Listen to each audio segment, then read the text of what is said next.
J'ai appris le ministère aux côtés d'un homme qui m'a appris l'éthique ministérielle. Il est auprès du Seigneur, fait Jacques-André Vernon. Je me retrouve dans son bureau un jour de 2003. Un homme vient avec une offrande de 50 000 $ pour l'église.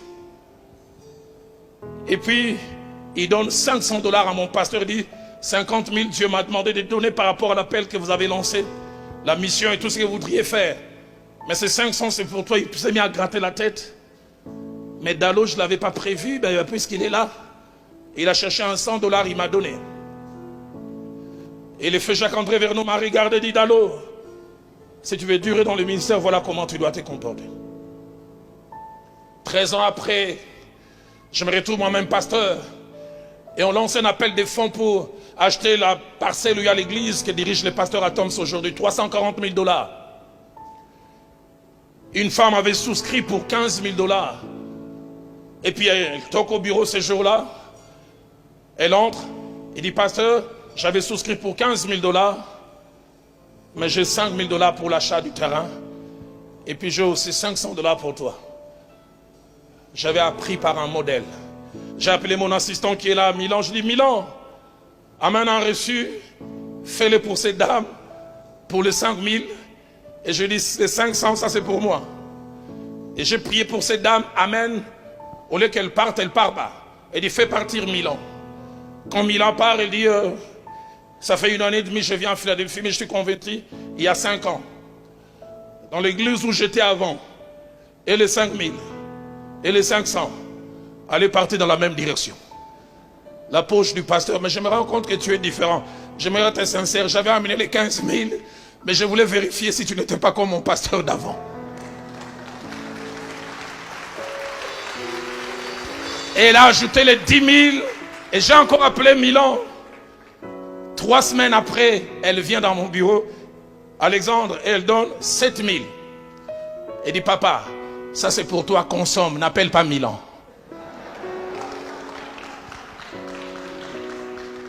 Mon pasteur, le fait Jacques-André Vernon, disait que la conscience est cet aiguillon qui nous pique quand nous voulons aller au-delà de ce que Dieu permet, ou nous sommes en train de vouloir le faire. Il ajoutait encore, la conscience est un signal d'alarme qui nous met mal à l'aise quand nous voulons franchir les limites établies par Dieu. J'ouvre une parenthèse pour dire 4 choses rapidement attachées à la conscience. La première, c'est que la conscience travaille avec le Saint-Esprit, soit pour nous approuver ou soit pour nous reprocher. Dans Romains chapitre 9, au verset 1er, l'apôtre dit, j'ai dit la vérité, je ne mens point. Ma conscience m'en rend témoignage par le Saint-Esprit. Combien c'est merveilleux d'être en accord avec sa conscience. Toujours l'apôtre Paul, il dira dans 2 Corinthiens chapitre 1, verset 12, il dit, ce qui fait notre gloire, c'est ce témoignage de notre conscience, que nous sommes conduits dans ce monde, et surtout à votre égard, avec sainteté et pureté devant Dieu. Deuxième chose attachée à la conscience, elle n'a qu'une façon et une seule façon de fonctionner. Elle nous met mal à l'aise, mais elle nous laisse décider. La conscience nous dérange. Tu es dans cette chambre d'hôtel en voyage, tu es en train de zapper, tu tombes sur une chaîne pornographique. C'est la conscience qui commence à te déranger, mais la conscience ne viendra jamais prendre la télécommande. La conscience te dérange, tu fais dire, hé Roland, ça c'est pas pour toi. Dans 1 Samuel chapitre 24 verset 6, de manière imagée, la Bible nous parle d'une conscience qui travaille. Après que David ait coupé les pans du vêtement de Saül, la Bible dit, son cœur s'est mis à battre. Seigneur, donne-moi un cœur qui bat toujours, qui me dérange. Troisième chose attachée à la conscience, dans sa façon de fonctionner, dans les temps, elle opère de 2 manières. La première, plus elle nous parle, plus nous l'écoutons, plus elle continuera à parler. J'aimerais le répéter, plus elle nous parle, plus on l'écoute, plus elle continuera à parler. La deuxième manière, plus elle nous parle, moins nous l'écoutons, moins elle va parler, jusqu'à finir par se taire. Et vous atteindrez un niveau, vous faites le mal, vous ne sentez plus rien du tout. Un jeune assistant me relate cette histoire. C'était vers les années 94-95 à Kinshasa. C'est à l'époque où il y avait les Mercedes Pharaon. Les premières Mercedes arrivent à Kinshasa. Et il descend avec son pasteur. Et son pasteur regarde ce véhicule. Oh, ça c'est pas un véhicule habituellement dans notre parking. Et il dit à son assistant, avant la fin du culte, ça va devenir mien. Le jeune homme ne comprenait pas. Le pasteur monte juste avant de prêcher et dit, ainsi dit l'Éternel. La personne à qui appartenait cette Mercedes semaine n'était qu'un point de passage. Il y a des ainsi dit l'Éternel, Dieu n'est pas dedans. Et il me fait rire. Il semble que c'était une dame qui priait ailleurs, mais qui ce jour-là, parce qu'elle était en retard, elle a dû s'arrêter à l'église. Il semble que la dame est sortie, elle a démarré la voiture en disant, Seigneur, si tu as besoin de véhicule, suis-moi à la maison.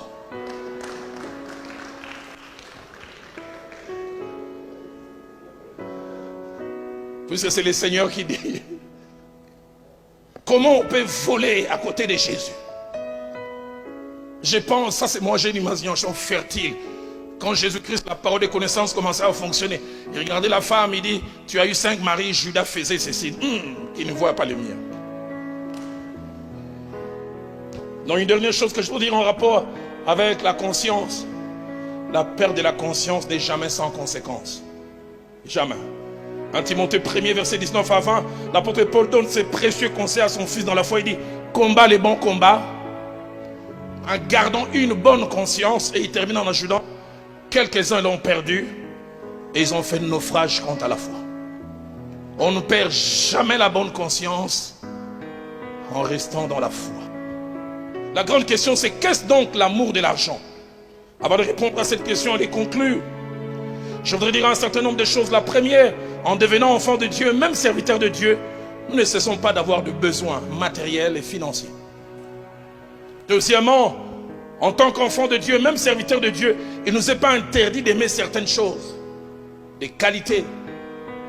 Un bel habit, un beau costume, une belle montre, une belle voiture, une belle maison, rien n'est interdit. Mais qu'est-ce donc l'amour de l'argent? 4 choses. Premièrement, l'amour de l'argent, c'est l'attachement excessif à l'argent et qui nous amène à vouer presque à un culte à l'argent. Que l'argent devienne le centre de notre vie. Je n'ai jamais oublié. Un homme de Dieu, un ami m'appelle. Quelqu'un venait lui donner une offrande de 25 000 $. Son épouse dit depuis 30 minutes, il fait qu'il roulait par terre.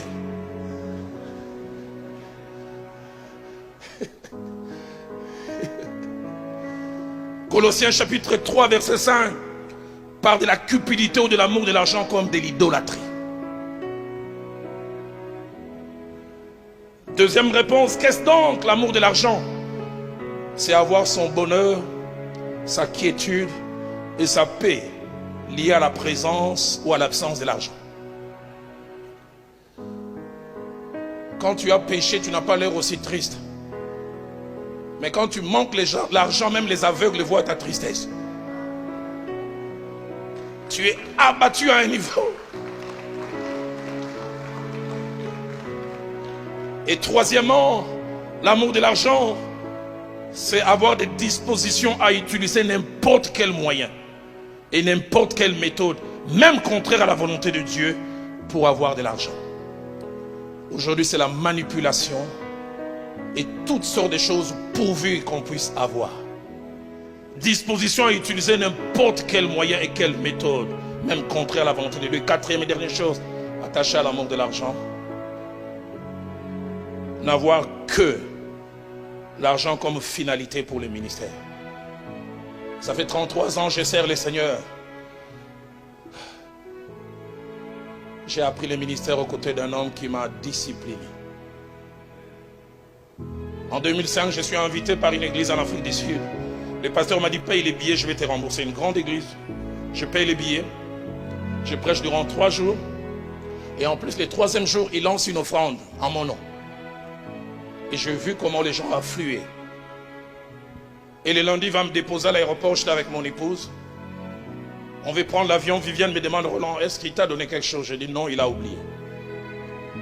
Mais Roland, est-ce que tu ne vas pas lui rappeler? J'ai dit là où j'ai appris les ministères, je ne rappelle pas. Mais on a engagé notre argent, j'ai dit, j'ai appris avec Dieu, je peux travailler à Abidjan, Dieu peut me payer à Daloa.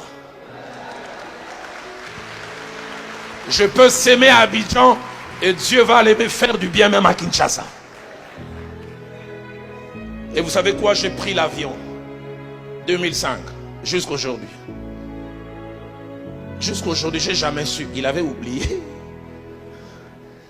Je disais au minimum mon billet que j'ai dépensé. Et puis de deux, pourquoi faire une offrande à mon nom? Mais j'ai vu Dieu me payer diversement. Ce soir, en terminant, je me rappeler ces paroles de 1 Timothée 6, au verset 10, où l'apôtre Paul attache trois choses à l'amour de l'argent. Premièrement, il dit, il est une porte ouverte et le point de départ de plusieurs autres maux. Écoutez ce qu'il dit. Il dit, l'amour de l'argent est la racine de tous les maux. Et deuxièmement, il montre que l'amour de l'argent est une force spirituelle qui possède. Il dit, plusieurs en étant possédés. Ça les saisit. Et troisièmement, il montre qu'il n'est jamais sans conséquence. Il dit, plusieurs en étant possédés, ils se sont égarés loin dans la foi. Et il termine en disant, ils se sont jetés, on ne les a pas jetés. Ils se sont jetés eux-mêmes dans bien des tourments. J'ai connu des hommes de Dieu qui sont rentrés dans la fausse monnaie. Qu'est-ce qui amène à l'amour de l'argent? Premièrement, la marche dans la chair, l'absence de la mort en soi et la non-crucifixion de la chair avec ses passions et ses désirs. Galates chapitre 5 verset 16, l'apôtre dit, marchez selon l'esprit et vous n'accomplirez pas les désirs de la chair. Colossiens 3, 5, faites donc mourir les membres qui sont sur la terre, et à la fin il parle de la cupidité. Deuxième chose qui amène à l'amour de l'argent, la non-protection de notre cœur. Proverbe 4 verset 23 dit, garde ton cœur plus que toute autre chose, car de lui viennent les sources de la vie. Troisième raison, parmi les raisons qui nous amènent à l'amour de l'argent, les mauvaises fréquentations. Il arrive des fois, on a une éthique en rapport avec les finances, mais tu t'attaches aux mauvaises personnes. Moi, à Kinshasa, il y a des gens que j'aime, mais je les aime à distance. Parce que la Bible dit dans 1 Corinthiens 15 au verset 33, les mauvaises compagnies corrompent les bonnes mœurs. Mais quand je parle de mauvaises fréquentations, je peux ajouter aussi mauvaise compagnie. Et quand je parle de mauvaise compagnie, j'aimerais tirer la sonnette d'alarme, les épouses des serviteurs de Dieu. Combien de fois on peut avoir un homme de Dieu qui pratique le contentement, mais qui a une femme qui lui met pression. Un homme de Dieu, l'église était en train de cotiser l'argent pour acheter un terrain. Il me dit, son épouse vient la voir en mettant son cou comme ça. Ce cou va porter des colliers seulement aux noces de l'agneau. Hein. Et le mari a dit, mais il n'y a pas d'argent. Il dit, et la collecte qu'on vient de faire pour l'achat du terrain. Vous n'avez aucune idée, nous les mariés, quelquefois au nom de la paix, avec celle qui passe la nuit avec nous, on est des fois prêts à faire des choses même contraires à la volonté de Dieu.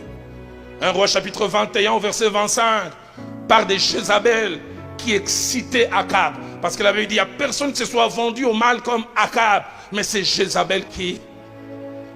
Combien de fois vous nous voyez Roland Dallot costaud 1m92, mais c'est un bout de femme qui dit, s'il n'y a pas de demain, hein, 2 millions, hein, tu vas voir.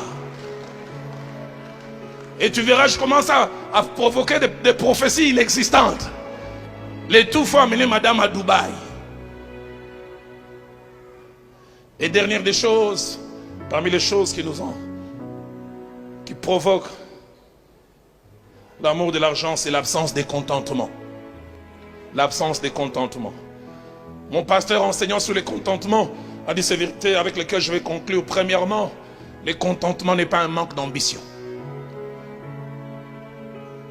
Et deuxièmement, le contentement, c'est la décision personnelle de trouver sa joie dans ce que l'on a en attendant que Dieu donne plus.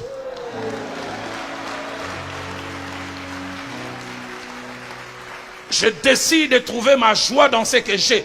J'aimerais dire aux hommes de Dieu, ne soyez pas complexés. Tu viens à une réunion, les autres cimetières de Dieu viennent en hammer. Tu viens en vélo au nom de Jésus. Dis aujourd'hui vélo, mais demain on ne sait pas.